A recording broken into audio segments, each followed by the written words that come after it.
Karmon. I'm the founder of Women in Block and also Top of Blockchain. The purpose of this organization, Women in Block, is to encourage women leadership in executive roles in the blockchain industry, which is an emerging industry by nature. And as every emerging industry, it gives opportunities for growth that are very abundant and quick as well. So if we can now generate a participation of women in this industry, I believe that within a few years we're going to lead.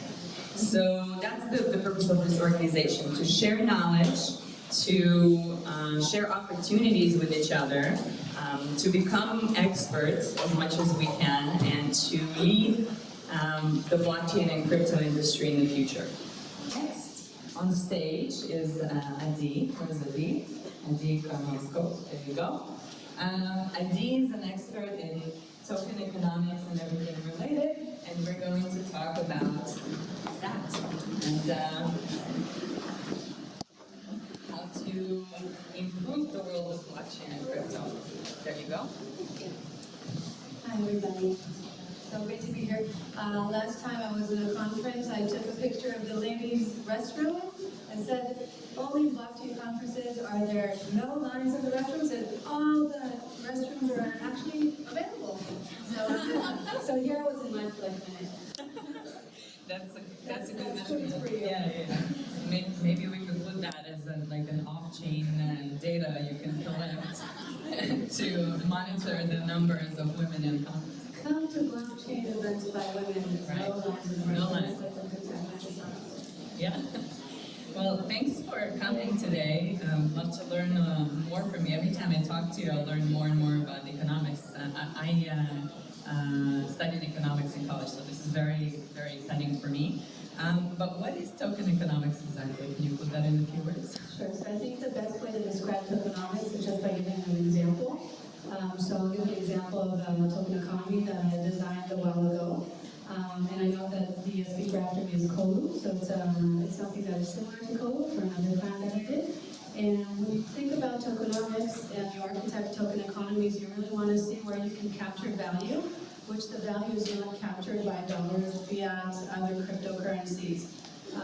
It's like solar panels that want to capture the energy of the sun, right? The ground captures it, but you can't do anything with it, so you need the solar panels.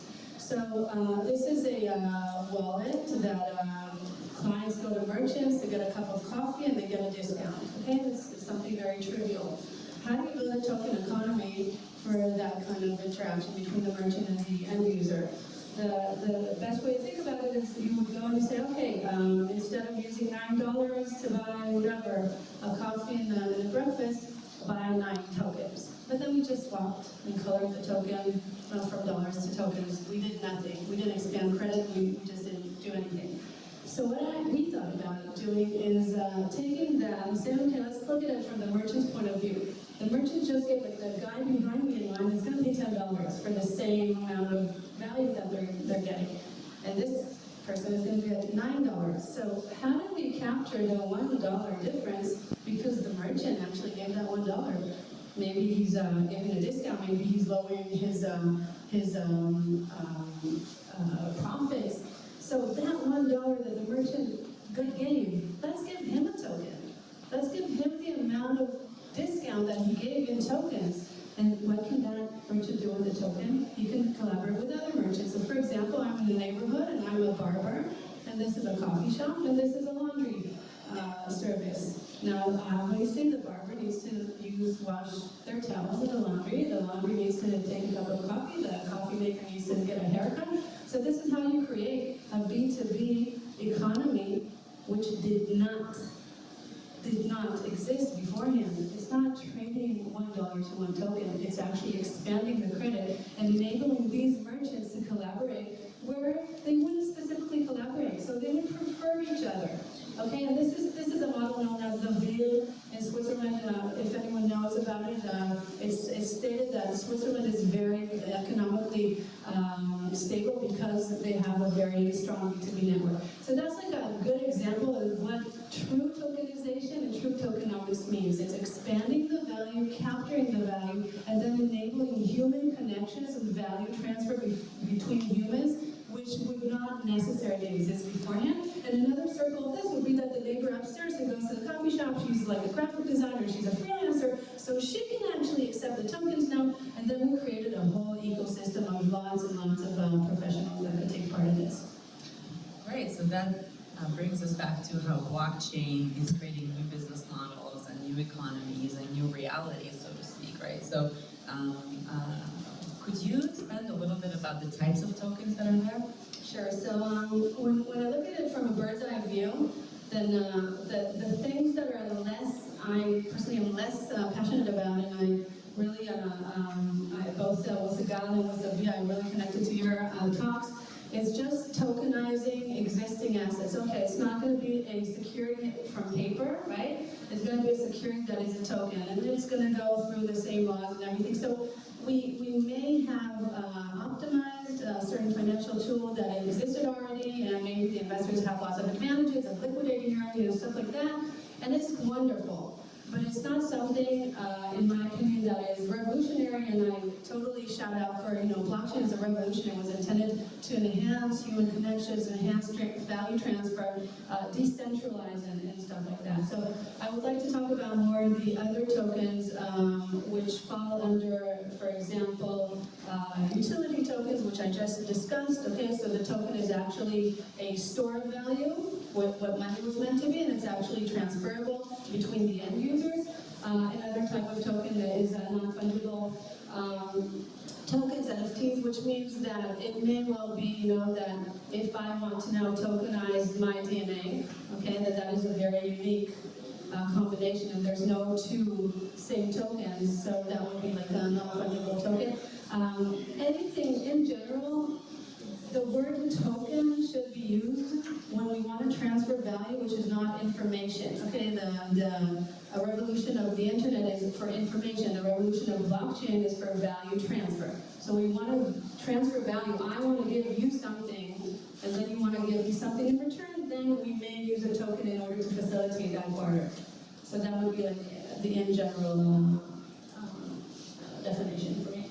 That's a very interesting concept, tokenizing DNA. So creating a lot of mini needs, so to speak, selling DNA to people. No, it's not necessarily that. It means that it's part of blockchain giving you ownership over your own personal data. So part of it will be everything that has to do with your bank account, your whatever your properties, and also your actual. That's really cool. Properties. So then we create, again, new models of sharing that information, right, the decentralized AD, and we're also creating new models of advertising, right? So instead of giving this information for free to Facebook and Google and others, we can actually sell it. So that's a very exciting concept, for me at least. So when should a company really issue a token? Yeah, so I think that, again, if you can, take the white paper and change the STS, ABC, XYZ to dollars and Bitcoin, then please don't tokenize. It's just you're not adding any added value to the world, and people, investors, end users, we actually adopt things that have some value to us. So I think that it doesn't make sense when you're like, okay, why can't I pay this in dollars? Like you guys are now limiting it to only your token. So now there's like a revolving door economy. You come in, you give your Bitcoin, give your dollars, take the token, pass it on to someone else. That someone else cashes it out, gets their dollars, no good.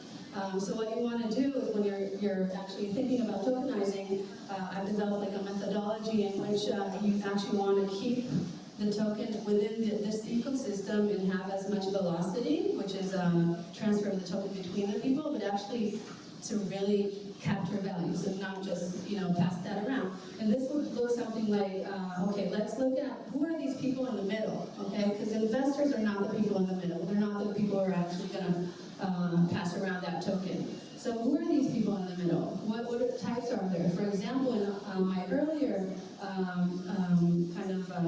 example, then we had the end user. The end user was the motivator, the incentivator of actually creating the token. So you're seeing how the token is minted. He's not part of it, but he's actually, initiating that first transaction. But then in the middle, we would have all types. local businesses, freelancers, maybe the networks would want to onboard that in order to revive the local economy.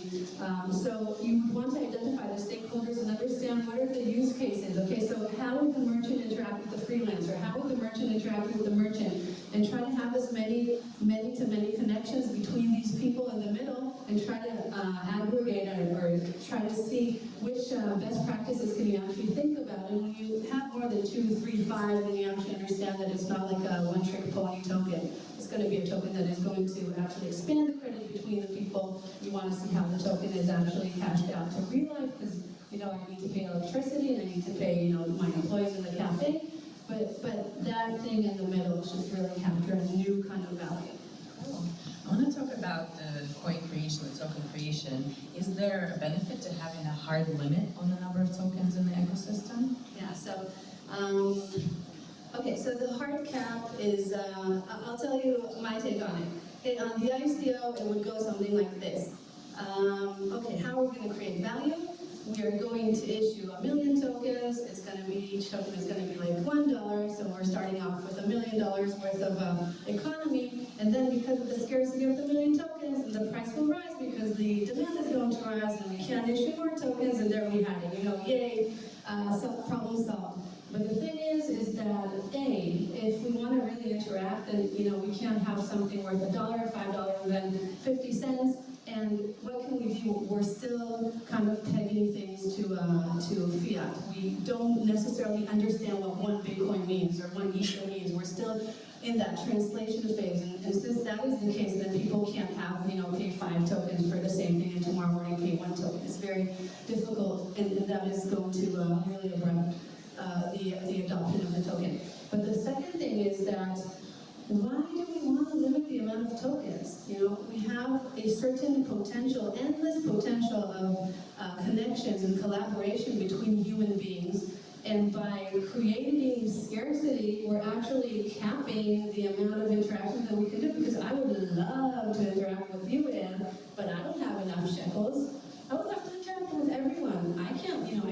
So once we're limiting the amount of tokens, I understand it economically, but we need to understand that we're limiting the potential. So what we want to do is say, okay, let's expand as the economy grows. So if we want the economy to grow from a $1 billion economy to a $150 million economy, let's create a good tool that will also mint the tokens as the demand rises, and not only think about today and think about having happy investors, but miserable adoption.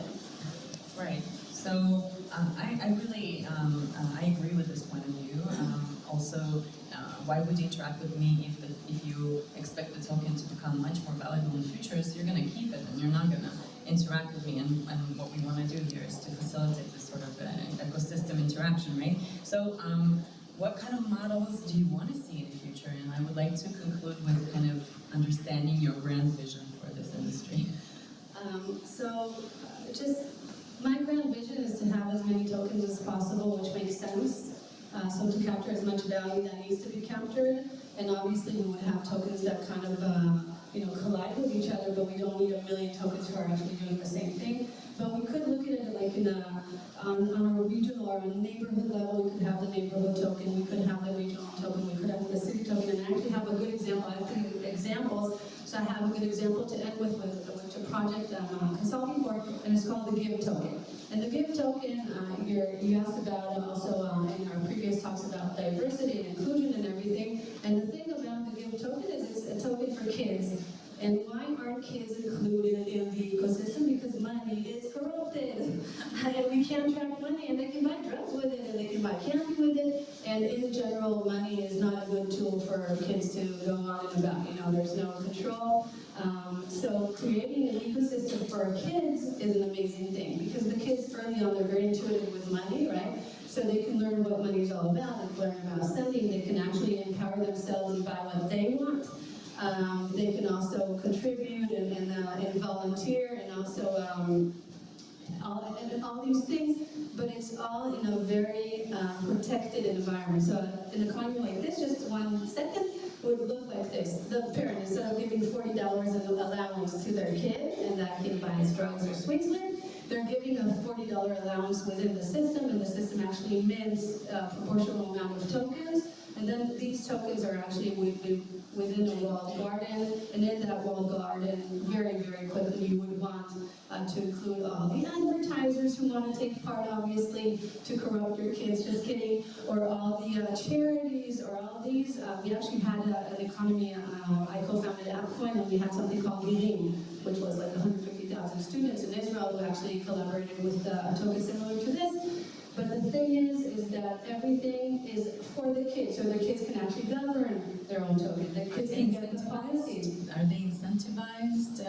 in some way to get tokens? Do they get tokens for good Yeah, for deeds sure. and things like that? Yeah, for sure. You can interact with charities. We have like a reserve fund for tuition for kids who are from families who can afford the $40. So you're actually creating an ecosystem, which makes a lot of sense to everyone, but it gives and empowers kids to also take part of actually building that token, seeing which values do you want the token to hold? Is it a good deed token? Is it a donation token? How does this token, if you're donating your time, you get like more tokens into your wallet. So all these things are very interesting, and it's not only including women, it's also inclusion of kids who cannot have financial independence from the age of 7. Right, so that's kind of teaching them in this trusted environment, right? I want to see an application that has a smart contract for, let's say, getting good grades or behaving well. Because my kids, they say, Mommy, you promised, but you didn't keep. That never happens, by the way. But yeah, a smart contract for them. So We can just use to electrify them. Yeah, very fulfilling. thank you so much, Adi. Thank you. That was... Yes, please. So you're talking about creating a business in order to have an actual organization of an economy. What do you think that should be based on? Is it like geographically based? Is it common interest based? Yeah. So what we saw, the question was the ecosystems, are they do they have a certain attribute, or they're geographically based, are they like-minded people, or their passions and interests? When we were in 2012, I co-founded a company that for 4 years enabled any community to create their own token. My co-founders were actually the Bancorp founders, a very talented group of people. And so what we saw is that in general there's three. There's geographical, the demographical, and the interest-based. So interest-based, we have fashion lovers, music lovers, vegan lovers, Vegan Nation. Demographic, we had moms, we had students, and geographic obviously is Kolo and Tel Aviv, or all these different city coins or neighborhood coins and stuff like that. Thank you, Adi.